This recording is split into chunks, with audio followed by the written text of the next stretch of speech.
Last time on ediTHORGIals, I decided that with Marvel trying to relaunch or rebrand or... Okay, I'll be honest, I still don't quite know what they're trying to do, but they're doing something with Marvel Legacy. And with whatever that is, I thought it might be fun to pitch my own way to relaunch Marvel's lineup. And I mentioned that the first thing I'd do is I'd get their lineup of books down to just 29 titles. Now, if you want to know why the heck I would do that, as well as my other plans, such as what to do about events, their titles, and how to kick off this relaunch, then click the card popping up right now to see part 1 of this video.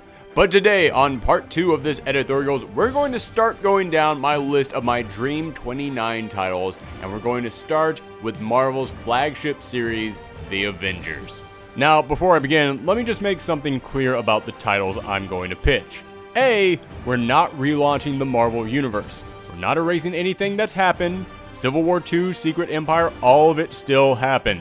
Yes, I might have hated Civil War II, and Secret Empire might have taken the Marvel Universe down a messed up road that is leaving it in a dark place that I honestly don't know how they're going to get back from, but you can't just say, oh, this was a mistake, or oh, I didn't like this, and then hit the big undo button, because A, we literally just relaunched this universe less than 2 years ago, I'm not doing it again, and B, the Marvel Universe to me was always meant to be more of a mirror of the real world, and in the real world, things are going to go bad. Things are going to get screwed up, mistakes are going to be made, and you can't just hit the big undo button and say, yay, it's magically fixed. Nope. Even with a cosmic cube in hand, sometimes you have to live with your mistakes and try to rise back up from that, and that's what this big relaunch is meant to do.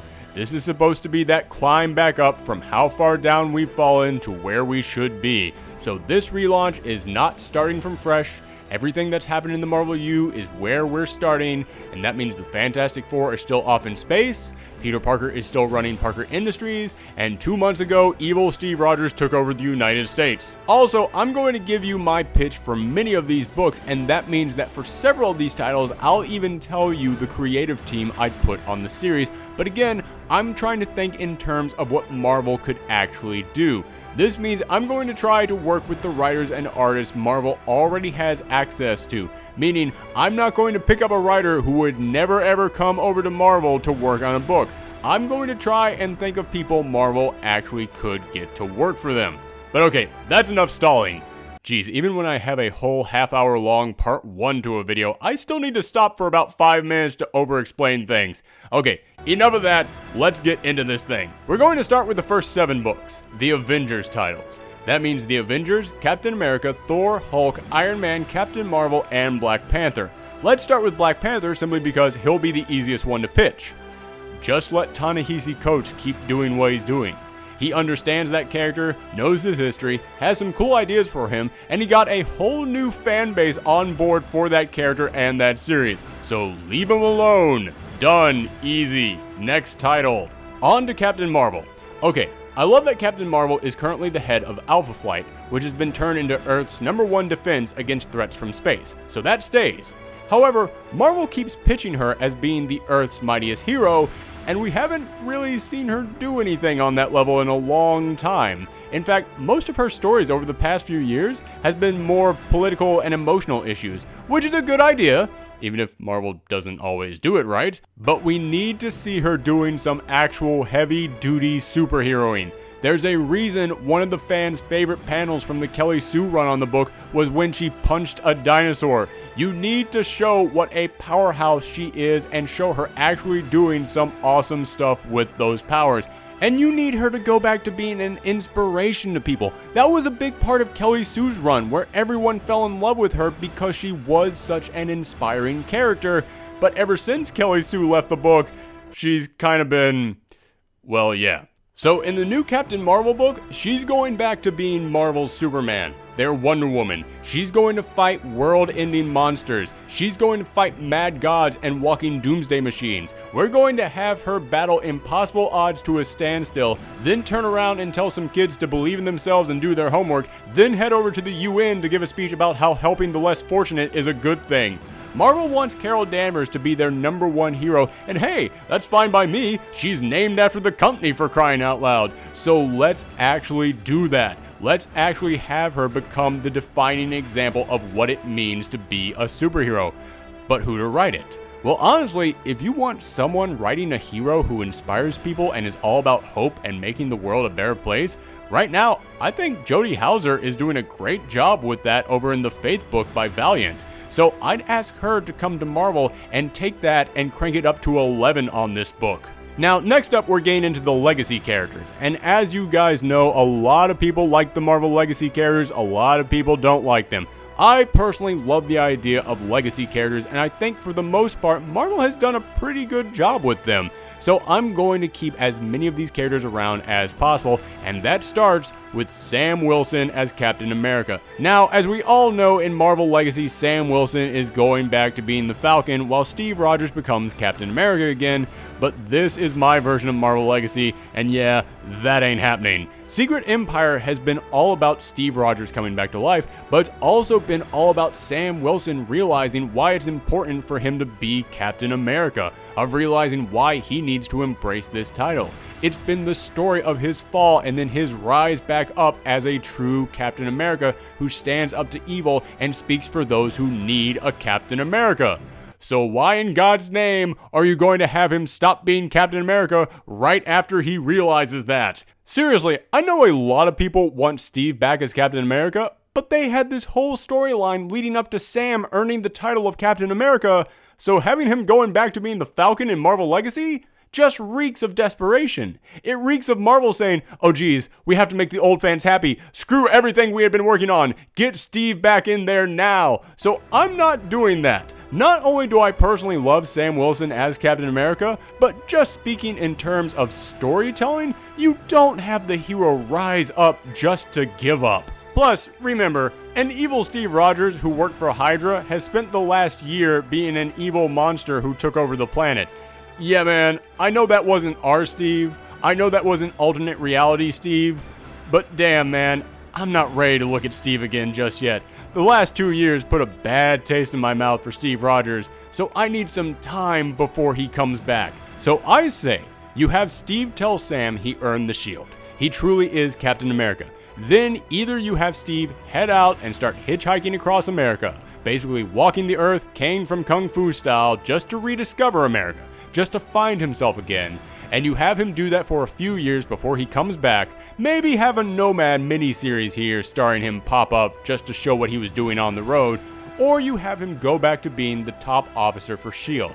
Have him say he has to do a lot of work to fix what his evil self did, and he can do a lot more good in this position rather than on the ground. So he becomes the new S.H.I.E.L.D. liaison to the Avengers, so that way, even if he's not Cap, he's still a big part of the Marvel U. He might not be in the costume, but you'll still see him pop up in several comics just to say, hey, what's going on? Everything good? Need some help? Here's the secret mission I need you for.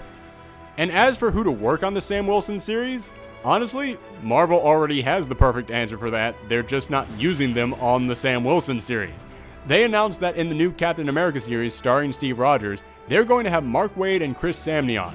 Those two are probably Marvel's most beloved creative team, and any book you put them on, people will immediately be excited for it. So I say if you want to get those final holdouts who still won't accept Sam to start reading this book, put those two on this title. I would love to see what they could do with Sam Wilson. Next up is Thor, and this one is easy.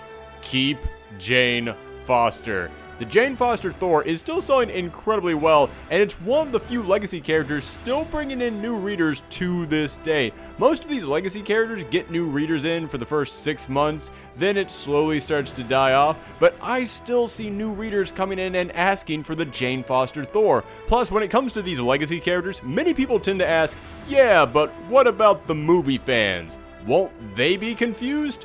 Honestly, Thor is the one character you don't need to worry about with that. When an Iron Man movie comes out, people want to read Iron Man. When a Captain America book comes out, people want to read Captain America. When a Thor movie comes out, meh. Yeah, it's odd. People like the MCU Thor, but the people who like the MCU Thor don't really care about the Thor comics. So you've got a character here that is bringing in new readers without anyone caring about how it's related to the movies, and her series still sells very well to this day, so awesome. Don't touch her. Leave her alone. You're golden. And I know the next Thor storyline is called The Death of Jane Foster, but hey, it was established early on that Jane Foster has cancer, and eventually her being Thor would kill her or cause her as Jane Foster to fade away and become Thor forever. So I don't know which of those two Jason Aaron has planned, or if he has a third secret option he hasn't brought up yet, but yeah, for all the reasons I just outlined above, I will gladly step in and use my editorial power to say, tell whatever story you want to tell, but at the end of this thing, Jane Thor is still going to be a thing. And if Jason Aaron wants to hang around and keep writing this character, cool, I think he does a great job on this book. But if he wants off, then hey, Marvel just signed an exclusive deal with Donny Cates, and if you read God Country, you know that dude really wants to write a Thor series. Or if you read the most recent Ultimate series, you know that Al Ewing would be a perfect fit for any book that involves giant epic space battles. And just like Jane and Sam, I'm also keeping Amadeus Cho's Hulk around, and I think Greg Pak really is the perfect guy to write this series. However, that doesn't mean I'm going to stand back and leave everything as it is. I do think this title needs a change in direction. On the last episode, I mentioned that there are some Marvel books that have focused more on short stories or one-shots that don't really connect to anything and just stand on their own, and that works great for some books, but this isn't one of those books. Yeah, Greg Pak seems like he just wanted to have fun with this book, and at first, I was all for that because I thought, man, a fun-loving Hulk series, that sounds like it would be great for kids, and kids love the Hulk. And then for the past year, I watched pretty much no kids come into my store and read this book. Yeah, I hate saying it, but the tone that I wanted for this book didn't pan out. So it's time to get more dramatic, get more tense, and to stop having short stories. Don't get me wrong, I'm not saying have Amadeus lose control and walk around like Bruce Banner worried about the monster inside of him. No, you can keep it fun and keep Amadeus in control, but the Hulk is best designed to be a soap opera. It's best designed for long-running stories that build tension over the course of several connecting issues. So that's what we need for this new Hulk series. And lastly is Iron Man, and you know how I've been talking about how great the legacy characters are and how I'm keeping them all? Yeah, this is the one exception.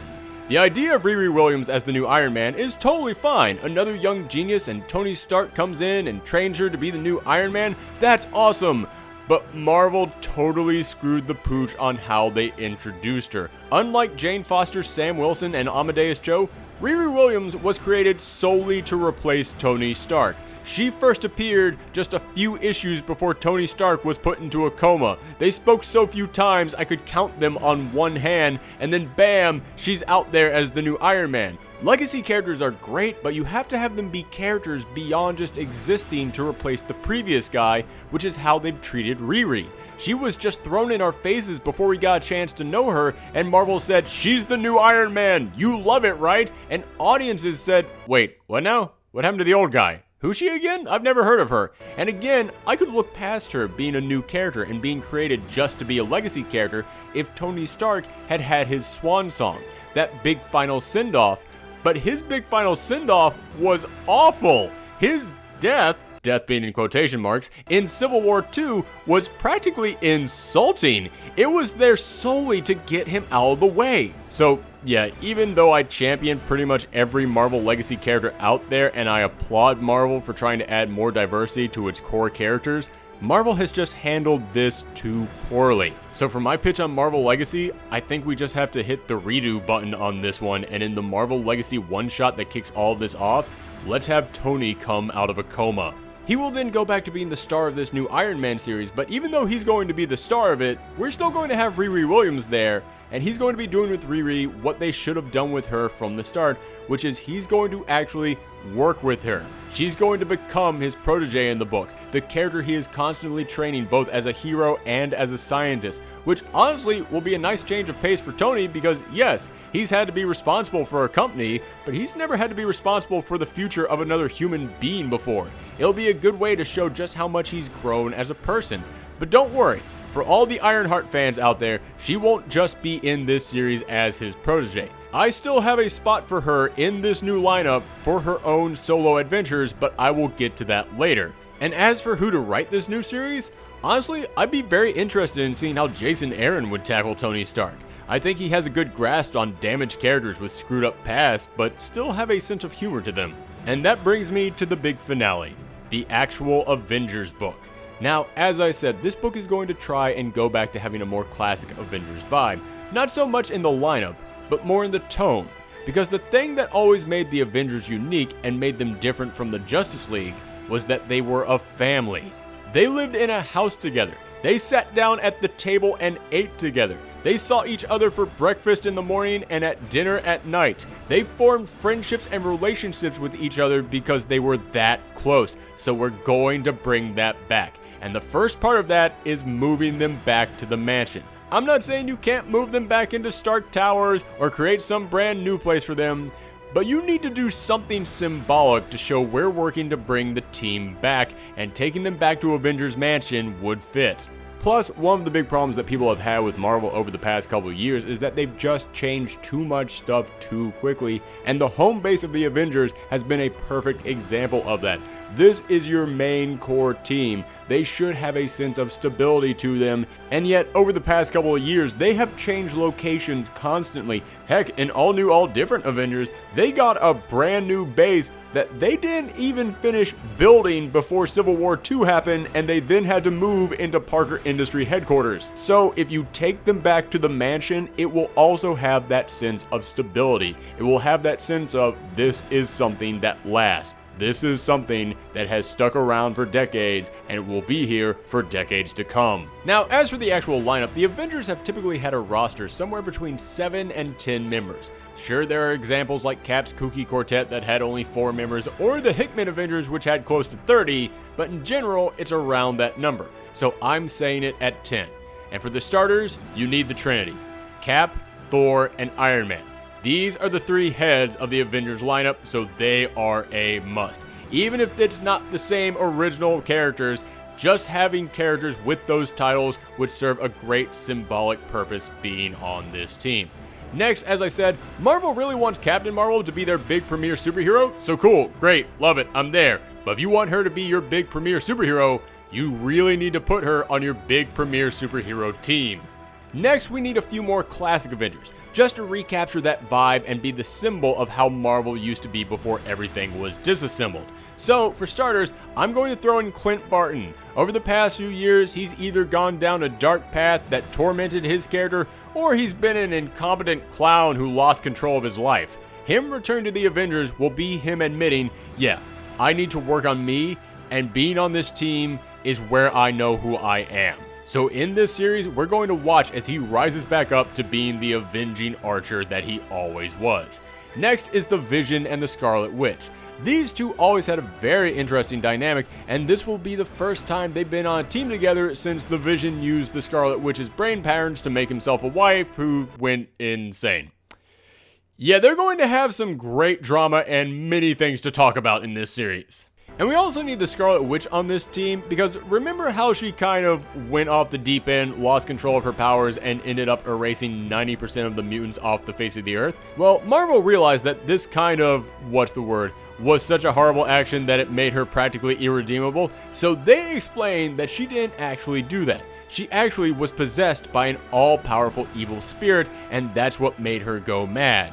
Now, many of you have probably never heard about this, because it happened in a mini-series. So many Avengers fans never actually read it, and they never actually really dealt with the ramifications of learning about this in the core Avengers book. So yeah, we're going to put her back in the main Avengers book so we can actually have her team deal with what happened to her. Remember, Marvel Legacy, all about resolving storylines. Alright, so you have the 3 main Avengers, the 4 legacy characters. Now to move on to 3 newer characters.